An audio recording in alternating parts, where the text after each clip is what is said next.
We're ready. Okay. Go ahead. Yep. Well, welcome to class today. So we will be talking about the discussion that we talked about Monday. We'll be continuing it today with the power of white privilege and the power of its past. And my name is Andy. I'm Alyssa. Amanda. And yeah, so basically what this chapter was about. So we read the part 2 and we read chapters 1, 2, 3, and 4. And basically chapter 1 and part 2 was about the roots of classification of racial theory and different things like that. So skin color wasn't necessarily a problem until it became one. And so basically what that means is that it started out as just everybody was just people, and then somebody somewhere decided that we're going to rank people by their skin color. So when it became a problem, when they started to rank people for jobs, education, wealth, health, like those kind of things. And so it'd be like the white power is where you get the most of all of those beneficial things. And then as your skin color gets darker, your degree as a person goes down as a whole. And so the lines between poverty and race and shows back all the way back to way before any of us was even thought of, or even our grandparents. And they basically wanted to look at a socio-historical point of view for race and poverty. And basically what that is giving everybody a way to be able to talk about race without it being individualized racism.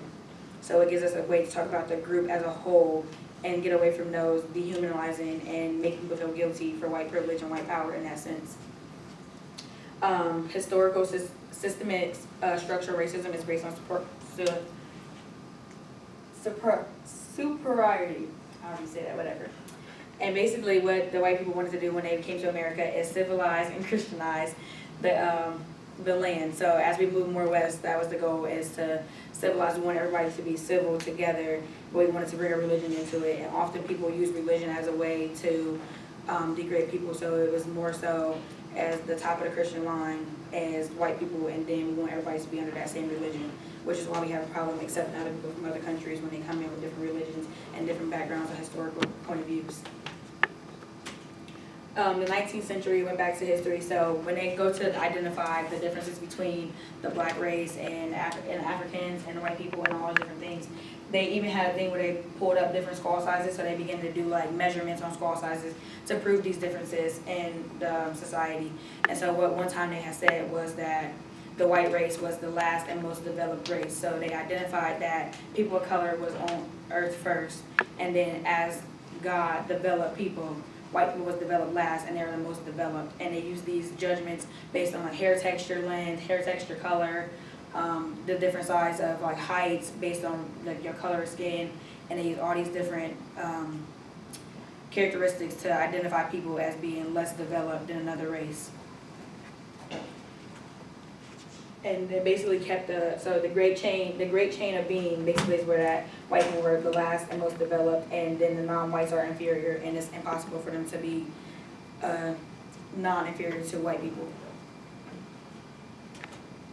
So eventually racial classification came from racial classification to racial theory, and basically what that was is that slave and black became synonyms for each other. So it was like we only knew black people as slaves, and we only knew slaves as black people. Whereas when America first started, there were also white slaves in here and black slaves, but that part of history is not necessarily shown as much as the entire thing is black people being slaves.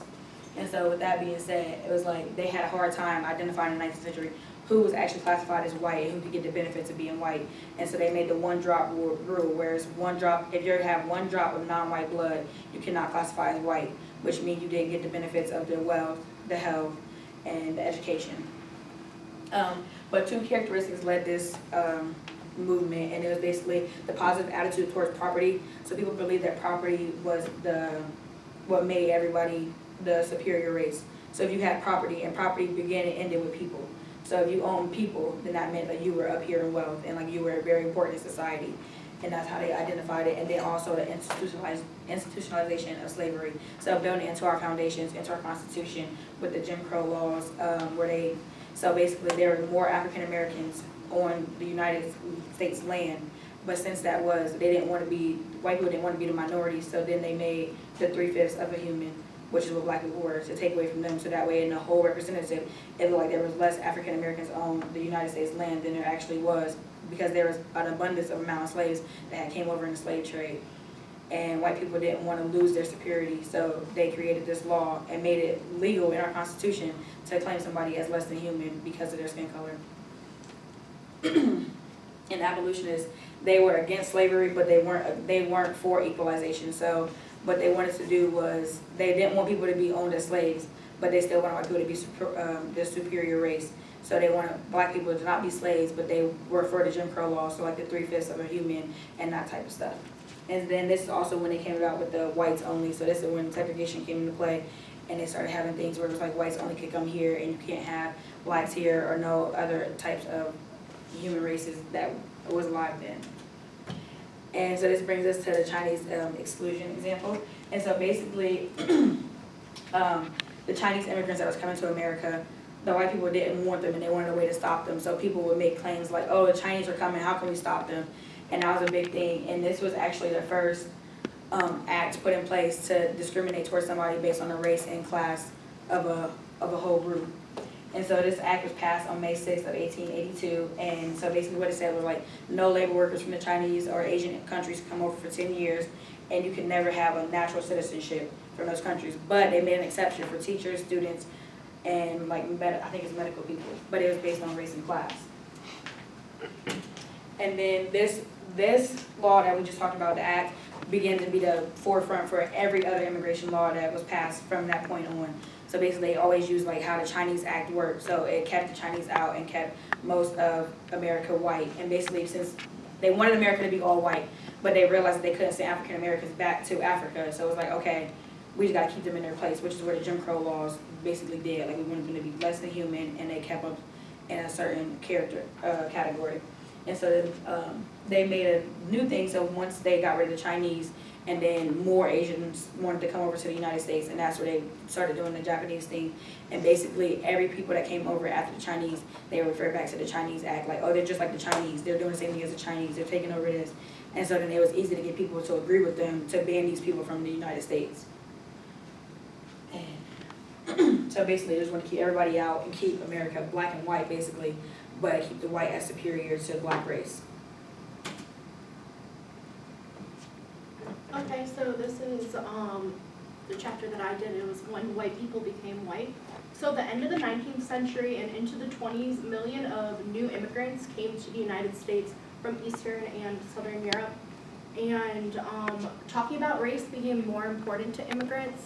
And most immigrants didn't arrive with typical U.S. perspectives on race or understandings of what it meant in industrial America.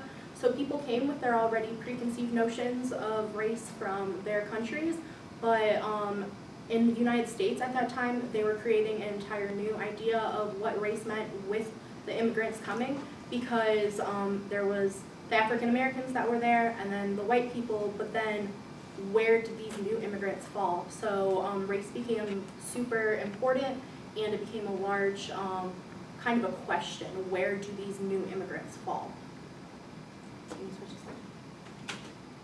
And so for the new immigrants, becoming white and becoming American were hand in hand. They were the same thing.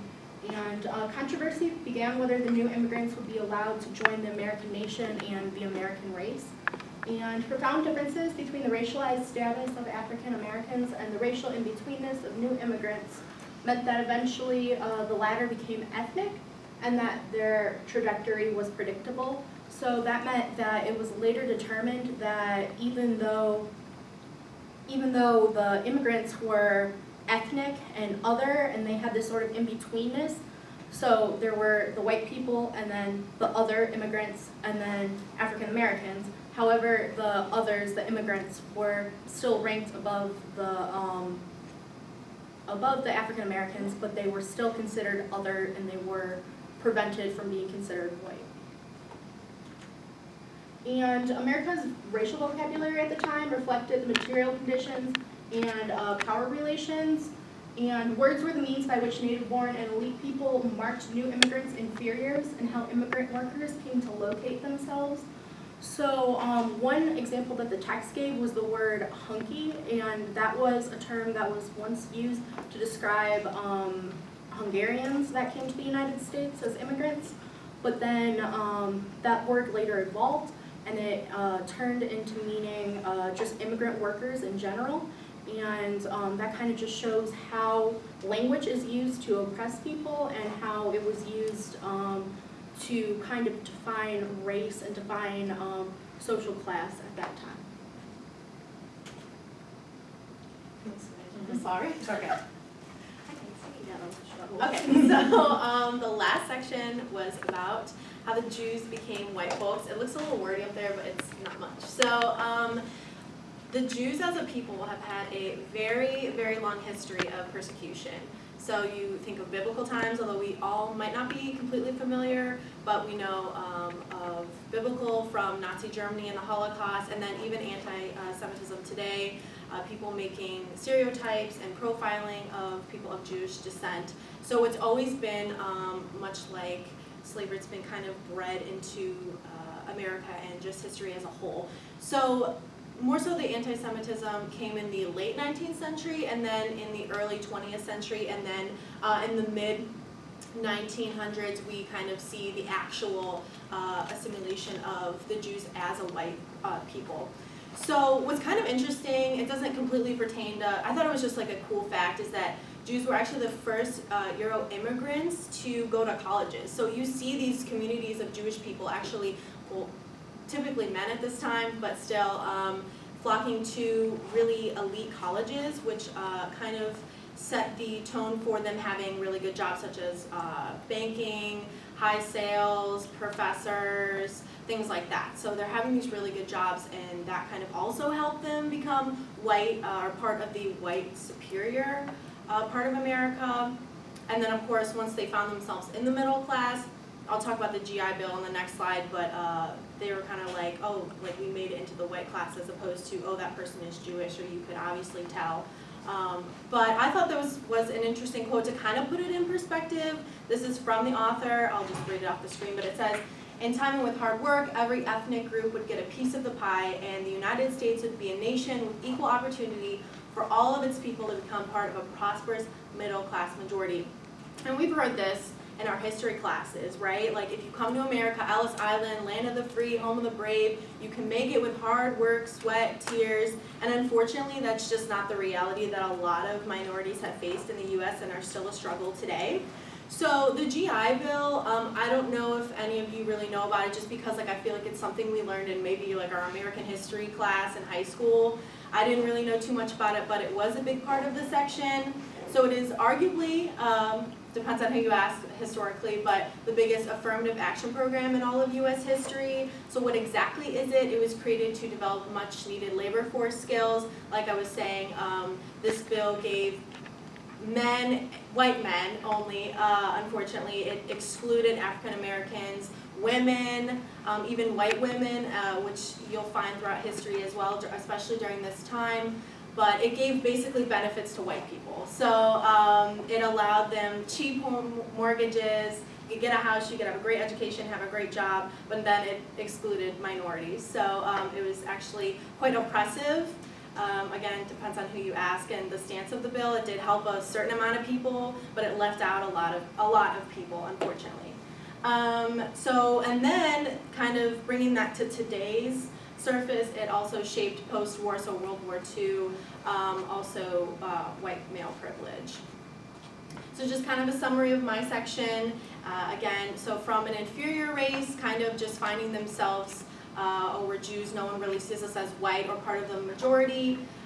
They kind of rose to a powerful male-dominated white society. And another quote from the author, which I thought summed it up really well, just the whole section, was the GI Bill and FHA and VA mortgages, which I didn't really talk about, but I think a lot of people have heard of the FHA and VA mortgages because those are still around today, allowed Jews and other Euro-American men to become suburban homeowners and to get the training that allowed them, but not women vets or war workers or people of color, to become professionals, technicians, salesmen, and managers in a growing economy. So we have two questions. Well, this one kind of is broken up a little bit. So Alyssa will take the first one and I'll take the second one. We can kind of have a group discussion. If anyone else has anything they want to talk about pertaining to this topic. I realize it's not as many questions as the first group had, but they're thought-provoking, so we figured we'd tackle a couple of them. Want to read off the Yeah. first one? So, this first question, my chapter was about immigrants, and I think that's something that's very, very, like, relevant today. So, because of, how much attention immigration is currently getting in the media. So, my question was, how are challenges pertaining to race and American culture similar and different for Americans today in comparison to the immigrants of the 20th century?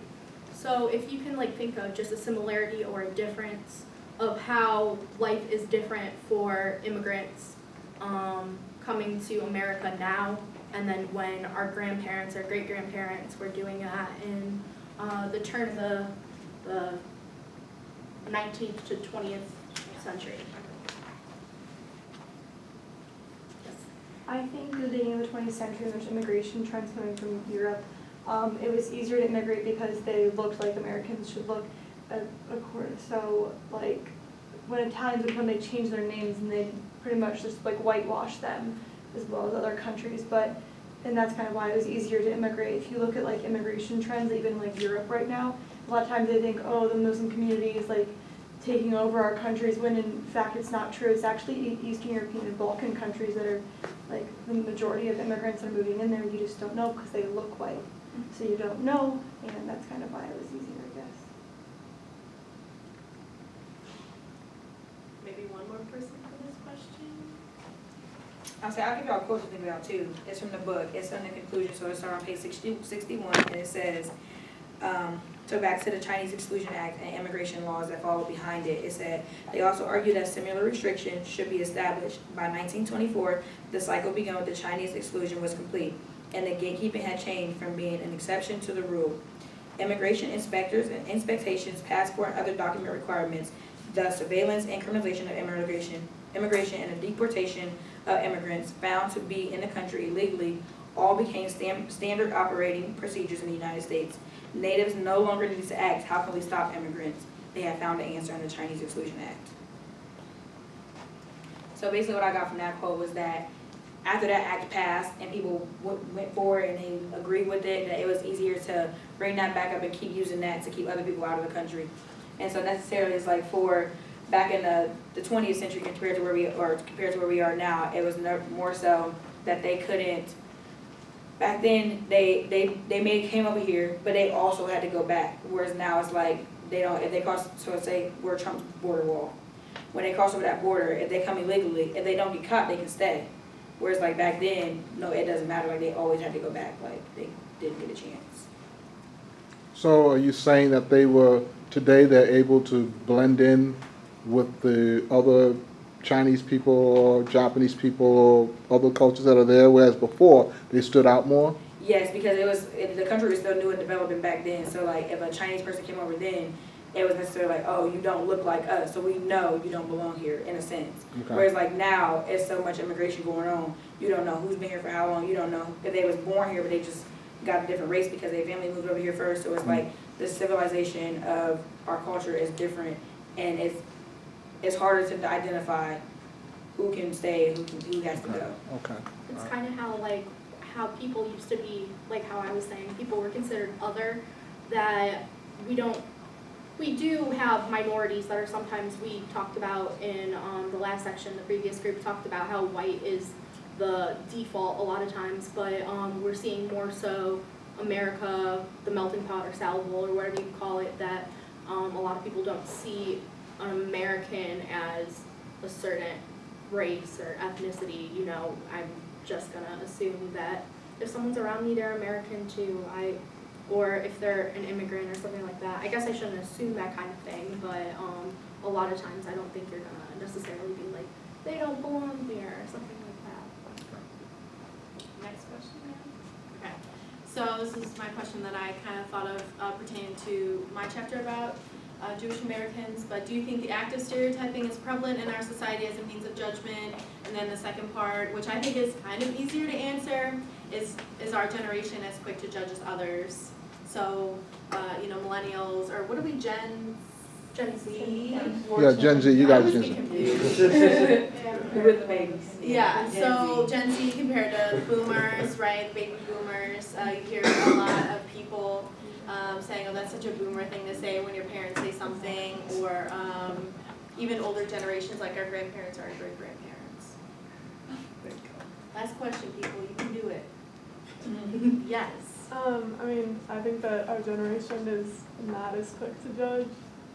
Personally, I know that a lot of grandparents and stuff would be like, oh, like they can't look like that, or why are they doing that, and they judge a lot, so that's what I think. Yes. Not disagreeing, but like a bit contrary to that. I feel like in some cases we are quick to judge because like what you said, like when someone like our parents think, oh, that's such a boomer thing to say, well, our parents aren't boomers, our parents are Gen X. Oh, my parents. the- My parents are Our parents are boomers? Yeah. They're old then. Yeah. I know my parents are Gen X. All right then. And I know that like our generation is sometimes really quick to just like assume that anyone older than us, oh, that's a boomer thing to say. So I've even seen like people like our age say that's such a boomer thing to say about like a 30-year-old. That's millennial. Yes. I think this question is really easy to answer, that yes, we aren't as judgmental in a way of like racial tendencies or something like that, but go ahead and log on to Twitter and you'll be seeing people bitching about like Republicans or like Democrats, like I can't be with somebody if they're like a different like political party. So like I know we're not talking about politics right now, but I think it goes hand in hand where we will judge somebody and we won't talk to somebody if they don't have the same beliefs as we do when it comes to politics. But I do not think that we are as racist as our grandparents are, as my grandparents are, which is a good thing. But I think that we need to be accepting of everyone, whether or not they're a Republican or they're a Democrat, because at the end of the day, we're all humans. I definitely agree with what you're saying. I think we're a lot less quick to judge by race or sexual orientation or gender or something like that. But like ideologies and stuff like that, people are very, very quick to judge. I was gonna say, just to kind of that off of what you guys said, like, that's a, real important idea, which is we shouldn't be that quick to judge people before we even meet them. Like, we're all gonna go in for interviews after college, for jobs and stuff, so, we'll probably go into the company and think, have these pre-assumptions like you guys talked about. So we just have to be careful of not to like judge the place or the people that we're around before we actually meet them, because then they're gonna be like, okay, well, what are you doing here? Like, and they'll start like having really negative thoughts about us and like, oh, you can't do this, you can't do this, and we actually are trying to do this. That makes sense. And I also think I would add on to that, I think that stereotyping actually has gotten worse in our generation. Cause like we see it so much, like she said, on Twitter and on social media, and it's just like, it's kind of turned into a joke in a way. And it's like, we joke about it so much more now, but you can see it's constantly coming back up. Like these stereotypes don't fade away, they just they come out in a different image. So like back then, stereotypes for black people would be like the cartoon characteristics. But now they do movies where it's like, those people are portrayed as criminals. But now they're like real images of black people. And so it's like those types of stereotypes that carry on through our generations, but change of face are still the same stereotype. So I think our generation finds ways to be less judgmental while still being judgmental. My first thing I thought of when she started talking about how our generation has these new stereotypes, these new things, is like, you guys know, I tried to explain to my mom what a Karen is the other day. Like I don't know, I feel like about older generations, we definitely have our assumptions. A Karen is like kind of the old mom that wants to speak to the manager and like that kind of person. But so I definitely think we have our own weird idiosyncrasies and ways that we're creating different new stereotypes. But like if you told someone 5 years ago, oh, that woman's such a Karen, like you would have no clue what they meant, but that's kind of the thing. What I'm taking away from like this discussion is that like, for the second question, is our generation as quick to judge as others? Maybe like we are as quick to judge as others, but just we think that we're not because we're judging other things. Like in the past, people judge on like race, sexual orientation, how you look, and like we don't judge people like that usually. But that doesn't mean we're not judging people very quickly. Like we're it's not how long it takes us to judge, it's what we're judging on that's changed. I think one other thing you have to think about is that now you have social media, and people put all their ideas and thoughts on that, whereas my generation, this is a baby boomer, by the way, my generation, yeah, baby boomer, yeah, 45 to 64 around there. That generation, well, what happens is when you have social media, people put their ideas out there. Whereas before, you were less likely, unless you got on the phone, unless you talk to somebody, you wouldn't have to. So we want to think about it. I'm not sure whether you're less or more, but to think about, you're seeing it more. People are expressing it more. You'll see it on Twitter. You'll see it on Facebook. You'll see it on Instagram. You see all of that. Whereas before, you wouldn't. Those things didn't exist, so you didn't really see it that way.